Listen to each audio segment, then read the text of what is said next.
And so what we're getting from lawyers out there in California, as well as other child actresses, was the fact that during the filming of the show Rocky Road, they took her to like this back room, and there was a medical emergency, and something had lodged inside of her, and that's when supposedly the troubles started. It seemed to have subsided somewhat for 7 or 8 months, and then it came out that it was an issue with the lower digestive tract. And instantly people could imagine the sodomy and the rape of this young child. Something had gone wrong. Now, you've heard of like other actors out there in Hollywood like putting up gerbils and shit up their rectum and stuff. Well, they're doing this stuff to little children as well. This is why it's important for people to understand what you're supporting every time you go to one of these box office movies from Peter Wood Studios. Disney is about as infamous as it comes, with all the phallic symbols and the subliminal naked pictures literally in their cartoons. It's just an institution run for, of, and by pedophiles, ladies and gentlemen. Then you heard the James Gunn thing. You got the Michael Ian Black, Sarah Silverstone or whatever her name is. And then all of that's just Hollywood. We're not talking about Epstein, Wiener, the whole Clinton thing, and all the rest of it. This thing is huge. It's massive. It's massive, ladies and gentlemen. And it's it's been like right there in our faces for the longest time. That's that's what we're getting at. But in any case, with the Heather O'Rourke story, it seems like something had occurred during the filming of Rocky Road. She appeared in that show once, where she was supposedly raped and violated. Now, the names of that of the persons that were responsible for that are not fully well known. There's certainly suspects there, but what's really interesting is that this studio where they filmed Rocky Road is the studio that they use to film Jeopardy. So every time people are watching Jeopardy, they're watching like the scene of a fucking crime. And who knows how many children were raped, because these shows were all for it. It was set up right next to the beach so that they could bring in kids in their underwear. And shoot scenes on the beach, and it was just like the pedophile Disneyland of the Hollywood elite. And it's shows like this, all sorts of shows like this, and this was exposed in an open secret. They had one angle of it, TV commercials and little spots in movies and stuff like that in exchange for access.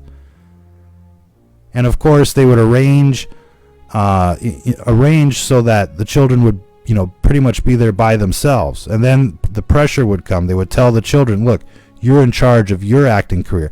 And when you look at this, we're going to play this interview here, the casting interview for the kid for E.T. And you actually get to hear Spielberg talk to the child, and you can see how like this grooming gang was operating, and how like in the know the kid is even at this age. I'm not sure how old this kid is, like 6. Any case, we're going to play this. If we can get the video guy to cooperate. I'm not sure if that's going to be possible. Let's see if we can coordinate this, ladies and gentlemen. And there's a knock on your door, and a man comes in, a grown man, not your brother. And he's from NASA, the National Aeronautics and Space Administration. And he has found out that you have a creature. He doesn't know exactly what, but he has found out you have a creature in your closet. A creature that he's been looking for a long time. And you've had this creature now for 3 or 4 weeks. You've become best friends with it, and he wants to take the creature away. And he's come with a search warrant, and he's come with permission to take the creature away. And you're not going to let him. Okay? Now, young man, I understand that you have an alien somewhere in this house. Is that true? Well, is it true? And there's a knock on your door and a man comes in, a grown man, not your brother. There's a knock on the door and a grown man comes to the door, and it's not your brother, and he wants something from you. He wants your creature, ladies and gentlemen. So you can see how things evolve rather quickly in this environment, especially when it's a tag team kind of situation.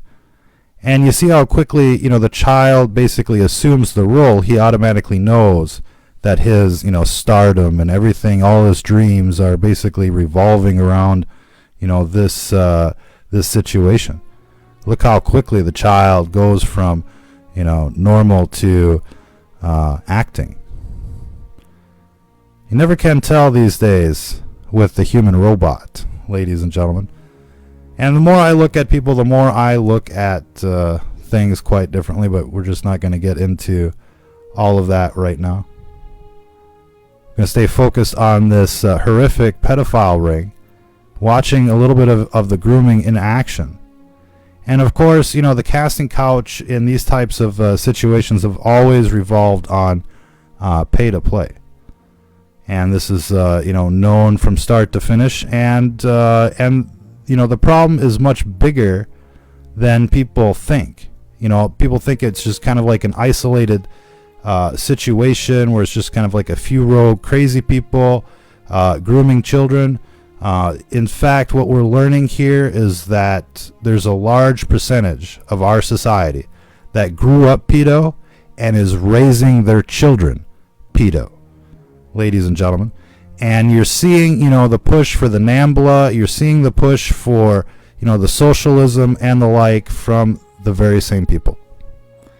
And it's not a stretch of the imagination, but it doesn't stop with the left. Our investigations have shown that, that conservatives, the ones that are going to Bohemian Grove, the neocons, the infamous figures that you've been talking about for years, are involved as well. Oh yes, this child says. Go get them. Go get them, ladies and gentlemen. Our children are at risk. You can see them grooming our kids right now in our schools and on television. They're preparing them for an encounter of the worst kind. And these predators are everywhere. And they're looking for the opportunity to take advantage of these kids one way or another. And the movie industry has plays a big role in that. When they see children that are sexualized on TV, they basically, emulate that. And one thing leads to another. And you hear the horror stories all the time. And, people wonder, how does this happen? How does we allow it to happen, and we pay for it with our tax dollars? And it's criminal. It's criminal to see children exploited like this, and it's criminal to see, the people that are celebrated as idols in this country. All of our celebrities and our politicians and our superstars. They're all involved, for the most part, in this in one form or another. If not directly, they're aiding and abetting it. Instead of covering these cases, they would rather cover fantasies like the Russia investigation. I wouldn't be surprised if Adam Schiff is actually, a double agent named Boris for the KGB. By all intents and purposes, it kind of looks that way. In any case, the situation that's going on in this country is not isolated. Or let's just say this pedophile situation in our country is not isolated to Hollywood. It's not isolated to Pedowood. It spans coast to coast, corporate America. It spans, politics, transcends politics in every state. It is the dominant culture in the big cities. And it is why we see our schools and our television become a 24/7 infomercial for the Luciferian dark side.